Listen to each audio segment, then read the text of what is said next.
want to raise a question. Who was the first politician? And I won't answer it to begin with.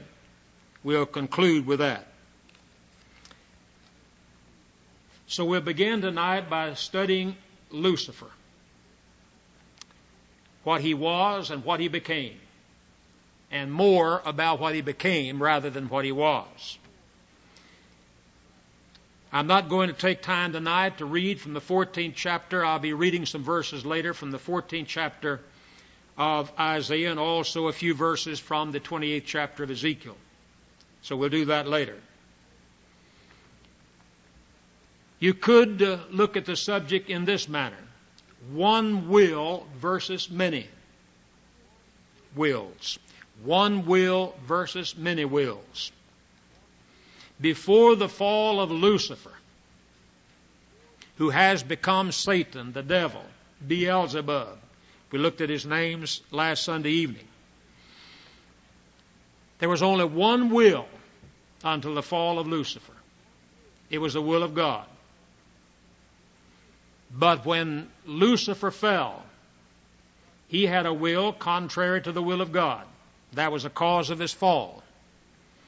And so since then there have been many wills. Now in the eternal state, now notice what I said, the eternal state. I didn't say during the kingdom, because at the close of the kingdom, that is the millennium, and that's not the conclusion of the kingdom per se, but it is the conclusion of the 1,000 year, which is actually a transition, because the millennium itself is going to be in time, not in eternity. Eternity will not begin until the consummation of the 1,000 years. So we have a transitional period. But at the conclusion of the 1,000 years, or the millennium, there are going to be the manifestation once again of wills that are contrary to God's will. But in eternity itself, there will only be one will. Aren't you looking forward with great anticipation to that time? Be one will. The distinguishing characteristic between eternity and time is the fact that in eternity there is only one will. But in time there are more than one. No sooner had time begun when a second will, which opposed the will of God, came into existence. The second will originated in the heart of Lucifer. This was the beginning of a conflict which will increase in intensity until the coming of Jesus Christ as King of Kings and Lord of Lords. When Lucifer became unwilling to rule as a subordinate, he became a traitor. That was treason, which is violation by a subject of his allegiance to his sovereign. And folks, that's a lesson for us. When our will goes contrary to God's will, we're acting the part of a traitor, if you want to make it practical. That's just how simple it is. The sovereignty of God is His absolute and independent right to dispose of all creatures according to, quote, I'm using a terminology that is given us by Paul, His pleasure. Hence, the will of God is called His pleasure in opposition to any constraint,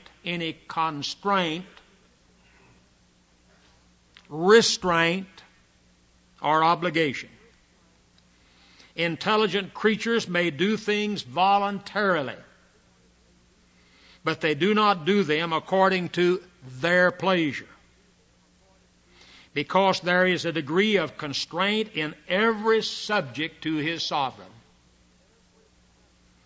This, however, can never be true of God, because it is His prerogative to do what He does according to the good pleasure of His will, Ephesians 1:5. Furthermore, intelligent creatures may fulfill their sovereign's commands willingly, but they do not do so of their own pleasure, because their wills are subject to a higher will. God's will is the first and not the second in every movement. Every movement in time. Notice what I said. God's will is the first. Finally, intelligent creatures may do things freely, but they do not do them of their own pleasure because they are bound. God alone is absolutely free. No mortal individual is free. Absolutely free. Only God Himself is absolutely free. Therefore, what God does is according to the good pleasure of His will. Rebellion began when Lucifer's contrary will was formulated in the 5 I wills of Isaiah 14, 13, and 14. Now I'll read the verses. 5 times Lucifer had this to say. For thou hast said in thine heart, I will ascend into heaven. Secondly, I will exalt my throne above the stars of God. 3, I will sit upon the mount of the congregation in the sides of the north. And finally, fourthly, I will ascend above the heights of the clouds. And number 5, I will be like the Most High. Those who teach that this rebellion began when God said, let us make man, have the wrong concept of the origin of sin. Sin did not begin in the Garden of Eden. Sin began with Lucifer in his rebellion against God. No reference is made to the creation of the angelic creatures in the first chapters of Genesis. You got to go somewhere else other than the first chapter of Genesis. And so therefore you have to go to Isaiah 14 and Ezekiel chapter 28.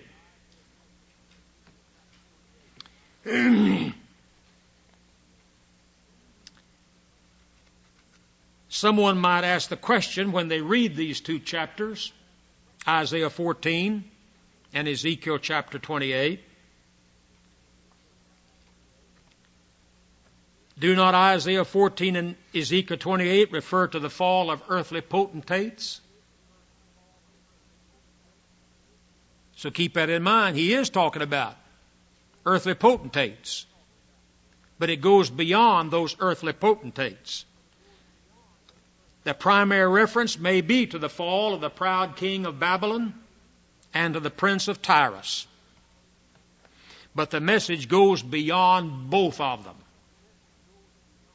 It is a law in the Old Testament Scriptures that the unveilings of the coming Messiah all come from ordinary circumstances. For example, Israel's deliverance was more than mere history that is recorded in the first letter that Paul wrote to the Corinthians, chapter 10. Now the question is, who filled the king of Babylon and the prince of Tyrus with pride and self-confidence?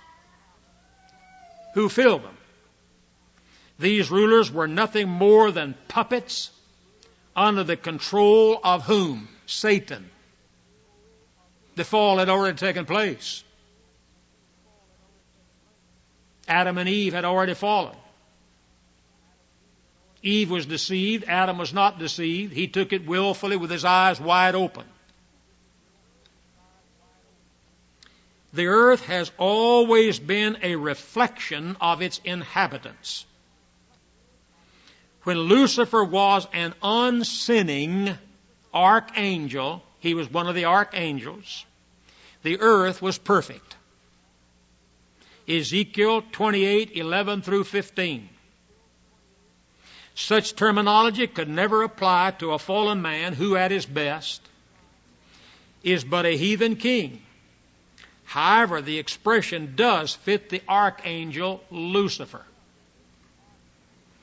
He was head of the angels. He was head of the angels. He is spoken of as created. Now notice, he was spoken of as created. This could not apply either to the king of Tyrus or to the king that we mentioned before. So there were two kings. And since they were begotten, not created, then this can't refer just to them, can it? Because Lucifer was created. He was not begotten. So Lucifer, however, was created. And when Lucifer fell, Eden, according to Ezekiel, if you'll read it carefully, and in connection with Genesis 1 and verse 2, the garden of God became chaotic. In other words, the garden of Eden, the garden of God, as it were, before Eden, became chaotic. Genesis 1:2. Now, when Adam was created upright, the world was a garden of Eden. When he fell, God cursed the ground for man's sake. And it became the reflection of man's depravity. An opposing will to God's will was a cause of both the fall not only of Lucifer but also of man. So it must be understood that sin had its origin with Lucifer, not with Adam. The only reference in the Bible to the exact origin of sin is Ezekiel 28:15. Now that's an important statement and a verse that needs to be remembered. This is the only verse in all of Scripture that actually states the origin of sin itself. Listen to it. Ezekiel 28:15. Thou wast perfect, speaking of Lucifer. Thou wast perfect in thy ways from the day that thou wast created. Not begotten, but created. Till iniquity was found in thee. That's the beginning of sin. Not the Garden of Eden, not with Adam. It was the beginning of sin with the fallen, with the angelic host. And of course, with Adam, beginning of sin, Adam and Eve in the Garden of Eden with mankind. So Satan was not only the first actor in sin, but he was the first tempter to sin. So that answers both. The sinfulness of Adam's sin is not discovered by comparing it with the wickedness of human spheres, but by due comparison of it with the holiness of God. As God is the embodiment of good, Satan, in his restricted sphere, is the embodiment of evil. God, being infinite, is infinitely good. Satan, being finite, is evil to the extent of his resources and means. Please observe the difference. The first sin to be committed not only bears much on our understanding of the one who committed it, but it is the norm or pattern of all sin to follow. Although Satan's entire career is but an unbroken manifestation of self-will, there are only 3 passages of Scripture which directly indict him with respect to this sin.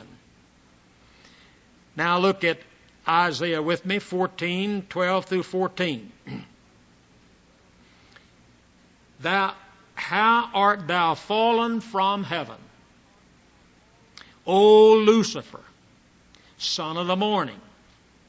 How art thou cut down to the ground, which didst weaken the nations? For thou hast said in thine heart, I will ascend into heaven. I will exalt my throne above the stars of God. I will sit also upon the mount of the congregation in the sides of the north. I will ascend above the heights of the clouds. I will be like the Most High.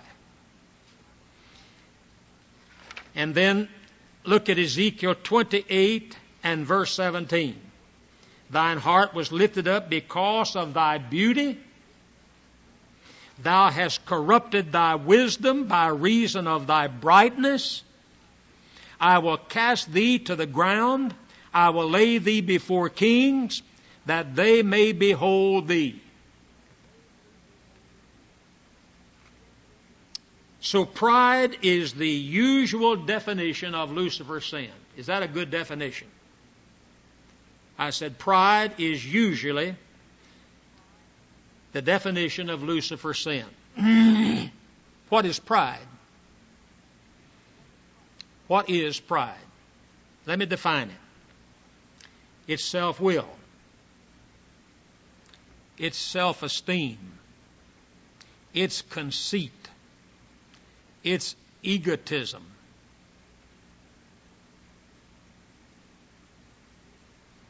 Lucifer's self-will prompted him to unholy ambition. Now, folks, you talk about something that's practical for you and me. Listen to this. What did he do? He repudiated the Creator and displayed dissatisfaction with the subordinate position into which he had been divinely appointed. Now, what about any one of us when we try to be something that God has not appointed us to be?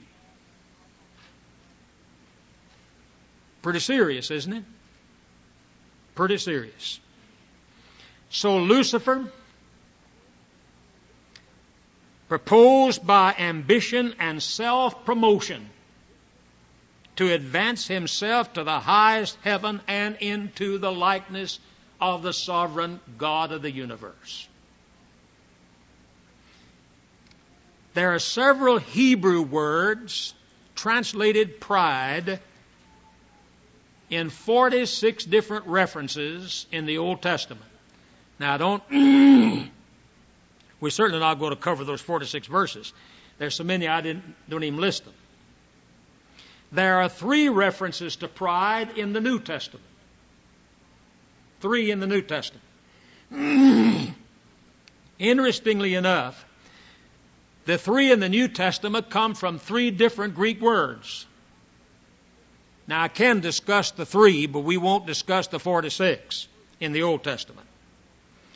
In Mark 7, verse 22, this is number 1. Mark 7:22, we're told that out of the heart of man, proceeds what? Pride. And the word that is used here is huperephania. Huperephania, which means arrogance, haughtiness, or pride. So out of the heart of man proceeds what? Arrogance, haughtiness, pride. And the translators use the word pride in this instance. Now the adjective form, which is huperephanos, which means showing oneself above others, and it means proud. And it's used in Luke 1:51, this particular word, Romans 1:30, 2 Timothy 3:2, James 4:6, and 1 Peter 5:5, where this adjective is used.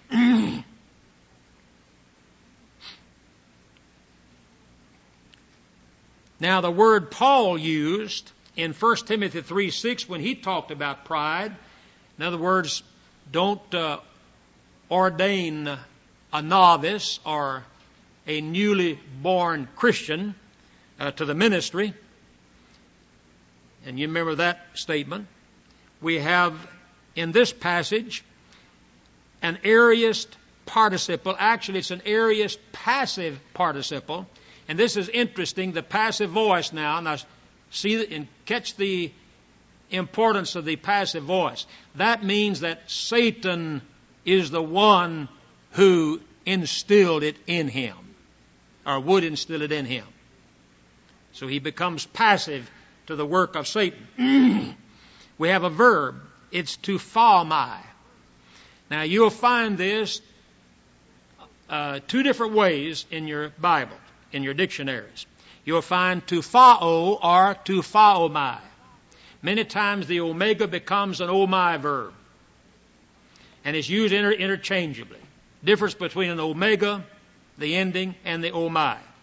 So you may find it to thao or to thaomai, which means to raise a smoke or to wrap in a mist.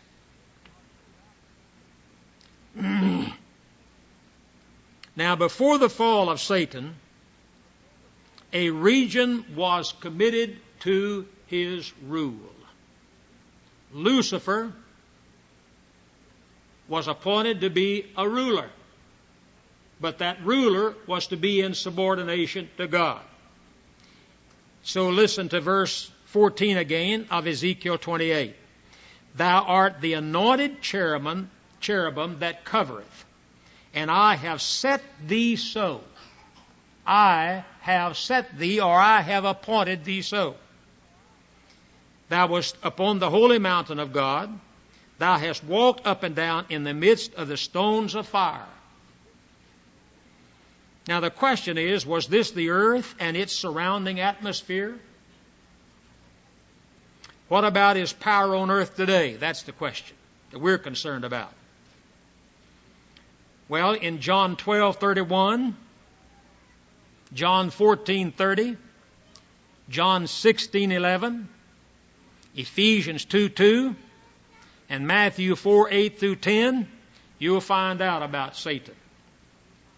Satan's power and authority, however, are within the purpose of the sovereign God, even today being the fallen one, because there is no power but of God, Romans 13:1.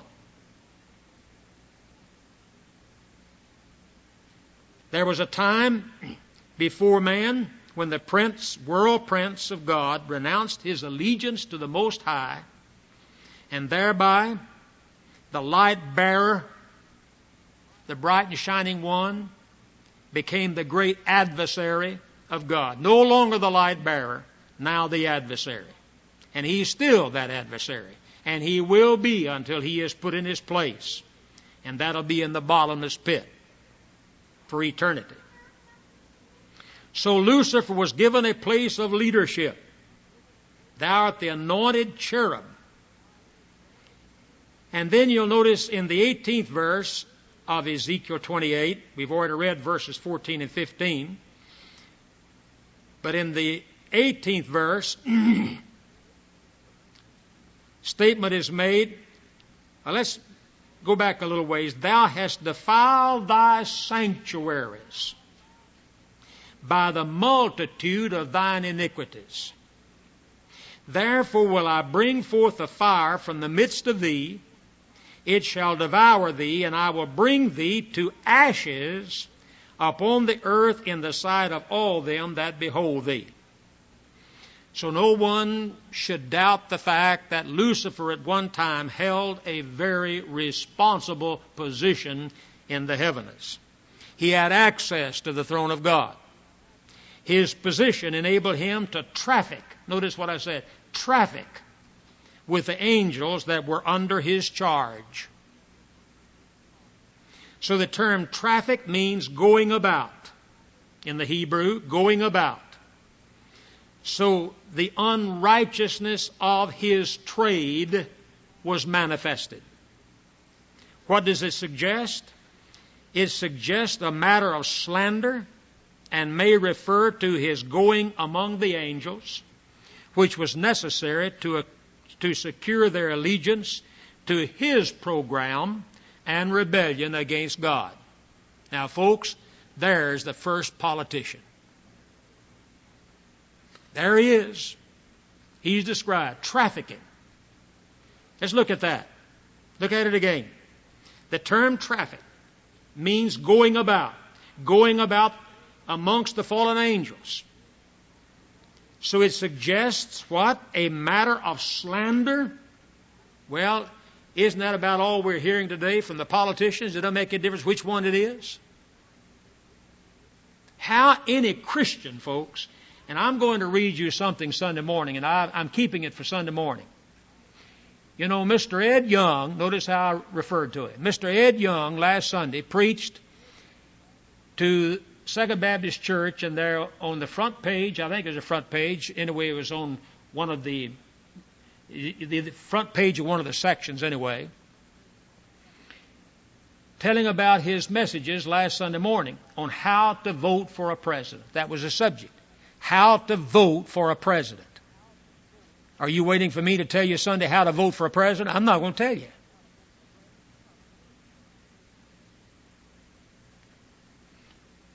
And I'm not going to tell you what he said. I'm going to wait Sunday morning to give it to you. And I think it's a good thing to give just before the presidential election next Tuesday. But you talk about contradictory. Wait till you hear it. Some of you may have read it. Mr. Ed Young, How to Vote for a President.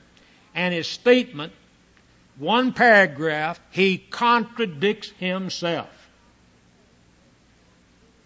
In just one little short paragraph of about 2 sentences. So here it is. Here's the first politician. Lucifer went, he trafficked among the fallen angels. He went in and out and about them. He did that in order to secure their allegiance to his program of rebellion against God. So this was the beginning of politics. Lucifer was the first politician. And I'm constrained to believe, folks, and I want to say it with all the emphasis of my being, and I'll preach it until my dying day, a child of God with just a little bit of understanding of holy biblical principles cannot be a politician in this world today.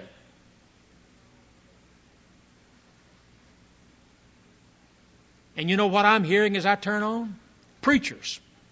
Your right as a Christian is to get out and vote. And I've heard some preachers this week. I'm praying for God to lead me. And one fellow said, oh, by the way, last Sunday night I saw on TV when I got home from church, the pastor of Bellevue Baptist Church, the past president of the Southern Baptist Convention, along with a Presbyterian, James Kennedy, and Pentecostals and everything you can think of. I'm talking about the rankest of the rank, all on the same platform, praying, giving their testimonies, and encouraging people to go to the polls and vote. Now, when a Presbyterian like James Kennedy and a Baptist like Avery Rogers and a fellow like Paul Crouch and his wife Jan and a motley crowd like that can get together and God be in it, folks, I don't believe a word of it. I don't believe one word of it. So now we can understand how the Antichrist will operate. Think of this. Who is it that's going to energize the Antichrist when he comes on the scene? It's Satan. It's this very one who knows all about politics. He's been a politician since even before the fall of Adam and Eve in the Garden of Eden. So we're talking about self-will. Self-will is to be expected in all unregenerate people. Because Satan is the god of the evil world system made up of those who are strangers of grace. Now, you and I, before the Lord saved us, were a part of that evil world system. Before we were saved by grace, we were walking according to that evil world system. Ephesians chapter 2, verses 1 through 3.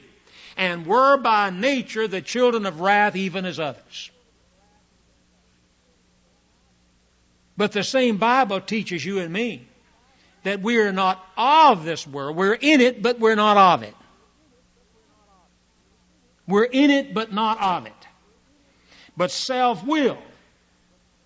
It doesn't surprise me when someone is more concerned about money in his pocket, as we heard on the news tonight. He's more concerned about money in his pocket than he is a principle. If he thinks a president can put some money in his pocket, he wants money in his pocket. He's not concerned about principle.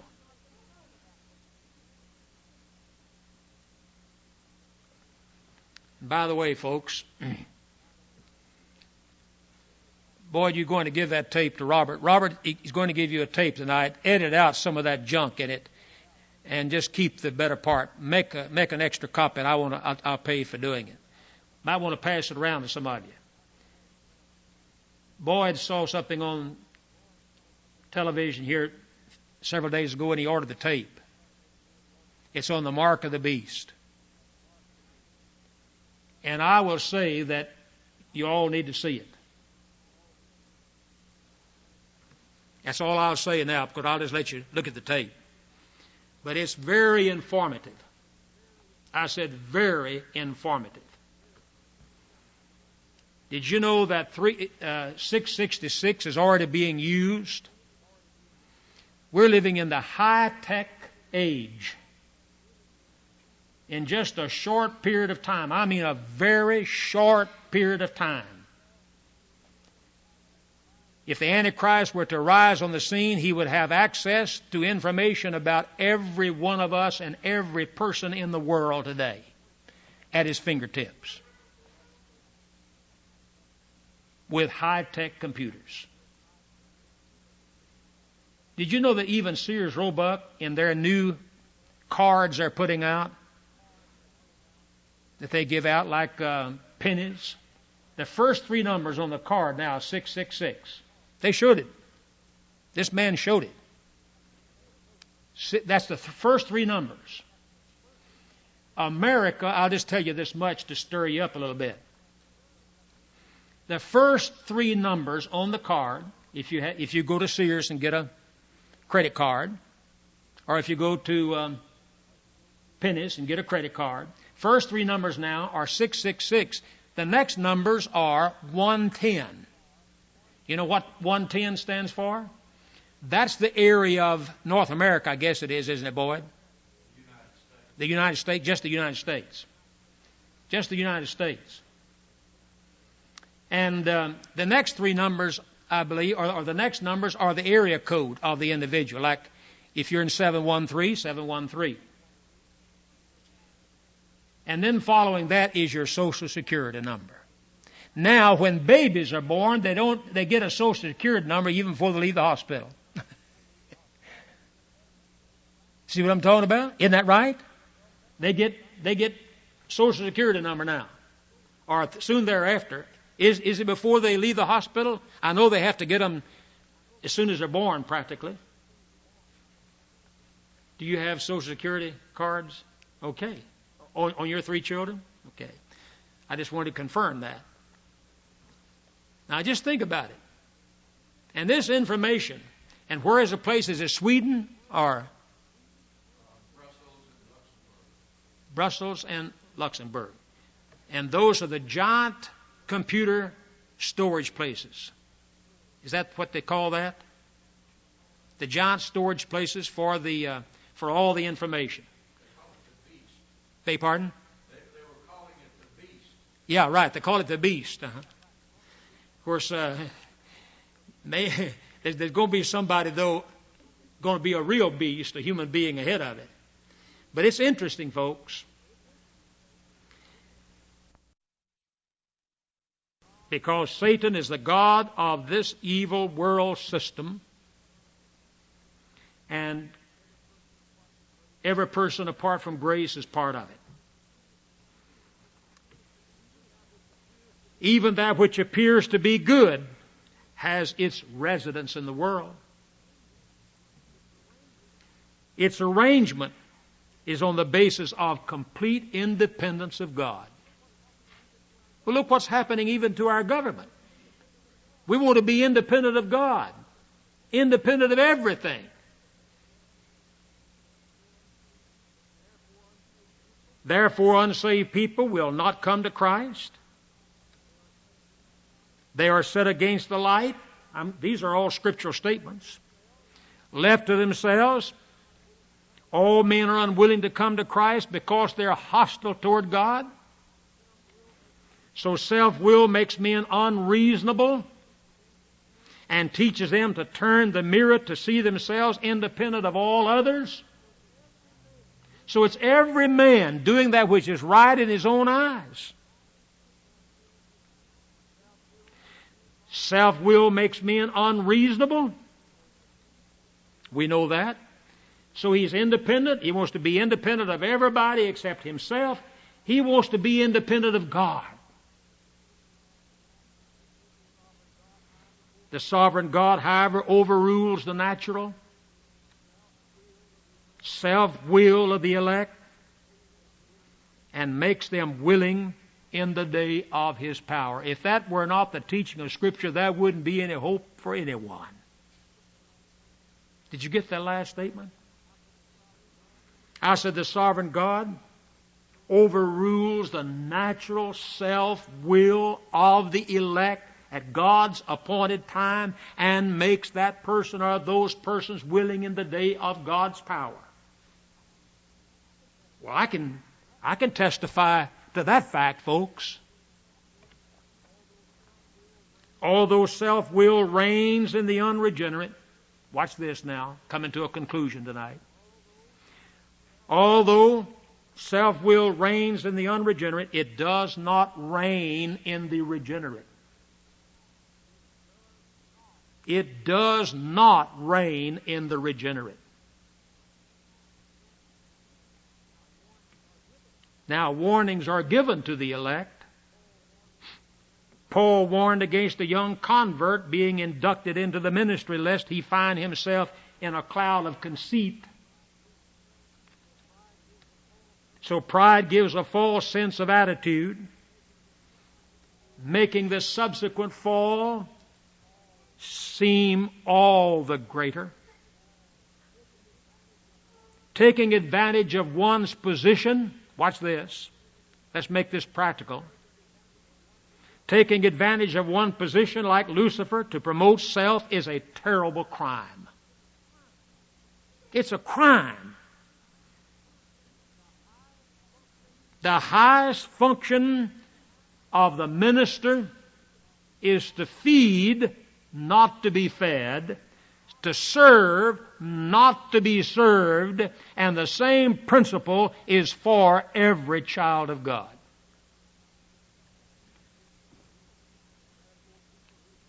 Therefore, people who sit under the ministry of self-serving men think they are being fed. Now listen to this. Those who sit under the ministry of self-serving men think they are being fed. Now I want to explain this. When in reality, they're only swollen with pride, with religious starvation. Now, we see pictures all the time of Africans, stomachs bloated. Folks, that's not because their stomachs are full of food. That's not because they're getting good nutrition. They're not getting any nutrition at all. So just little old skinny legs and a big bloated stomach.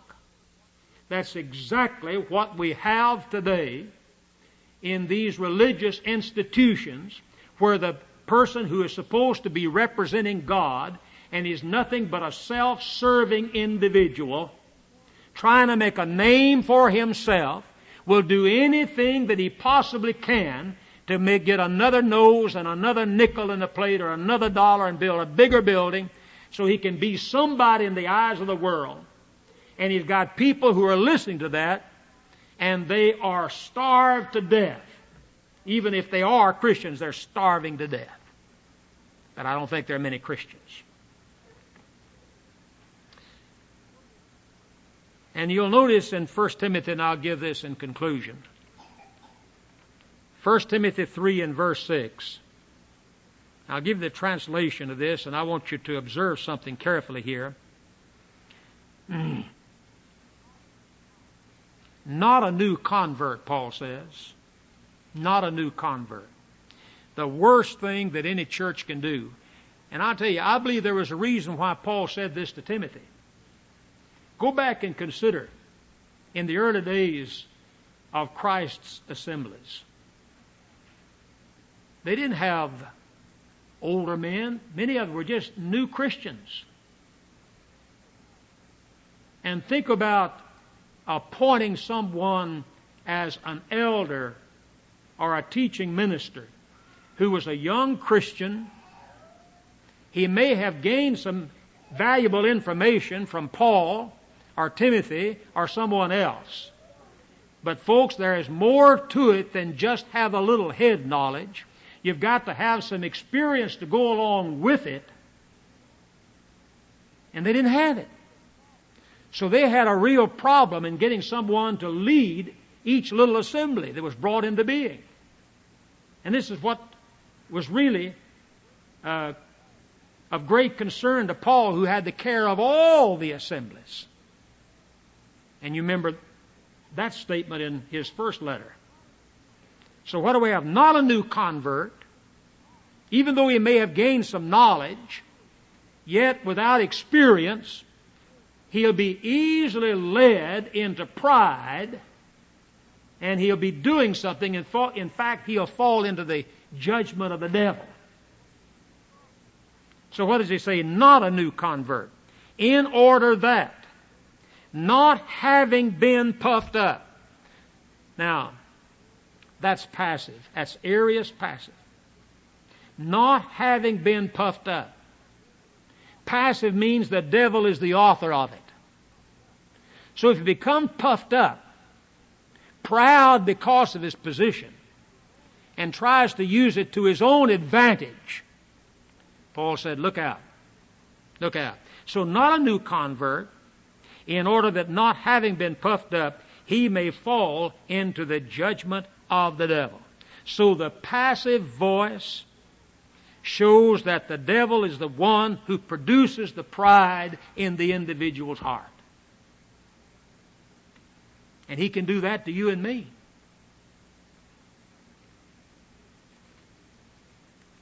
But who was the first politician? Lucifer himself. And he has led the train of politicians, the way he trafficked among the fallen angels, getting them, securing their allegiance to him in rebellion against God. So folks, how in the world can a few Christians change the course of an evil society? If we are, as the Bible says we are, a little flock, just a little flock, how can we become involved in something? And I'm more disgusted with politics today than I've ever been watching it, because I'm trying to keep up with things. I want to know, and I don't know what's going to happen tomorrow, and you don't either. But I know who holds everything in his reins.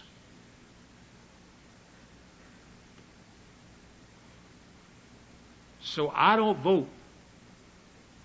I'm not going to tell you how to vote. I don't vote. I haven't voted in 25 years. I haven't been inside of a booth in at least 25 years. And I don't intend to go. You see, it's not a matter of choosing who is the lesser liar of a bunch of liars. I don't have to vote for any. Just wait and see who is going to be in office as a result of God's appointment. Because God is behind it all. And a few Christians are not going to change the course. Now, I'll say that if I have to resign next Sunday. And I'll stand by that.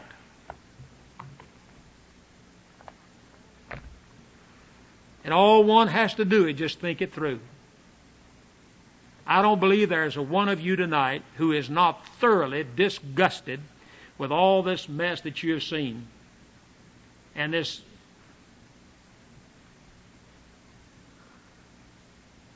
it's unspeakable. Let's stand.